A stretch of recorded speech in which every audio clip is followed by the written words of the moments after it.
ఆంధ్రాలో ఈ red book ప్రజాస్వామ్యం అనేటటువంటి కాన్సెప్టు భారీగా నడుస్తున్నటువంటిది. ఏదైతే ఇప్పుడు 1 by 1 వాళ్ళు రెడ్ బుక్ రాశారు కాబట్టి ఇప్పుడు మేము రెడ్ బుక్ రాస్తాం అన్నటువంటి.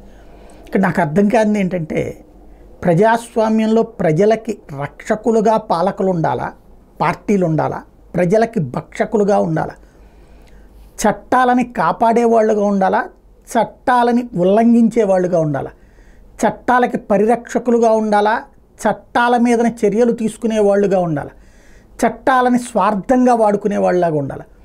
ఒకళ్ళు తప్పు చేస్తే ఆ తప్పుని సరిచేసే వ్యవస్థ రెండోదవ్వాలి. కానీ వాళ్ళ తప్పు కంటే మేము ఎక్కువ తప్పు చేస్తాం, వాళ్ళు పోలీసుల్ని ఒక రకంగా వాడితే మేము పోలీసులు ఇంకొక రకంగా వాడతాం, అది తప్పు అంటాం, మాది తప్పు అనకూడదు.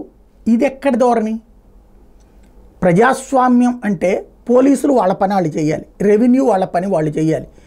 సరిగ్గా చెప్పాలంటే కుక్క పని కుక్క చేయాలి, గాడిద పని గాడిద చేయాలి, ఎవరి పని వాళ్ళని చేయాలి.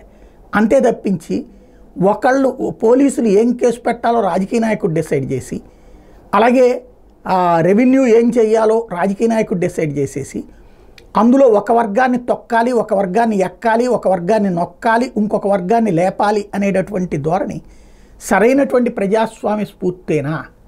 అది జగన్ చేసినప్పుడు తప్పని నేను ప్రస్తావించా, ఇది దుర్మార్గం అని నేను ప్రస్తావించా, రాక్షసత్వం అని కూడా ప్రస్తావించా. ఇప్పుడైనా అదే అడుగుతున్నా.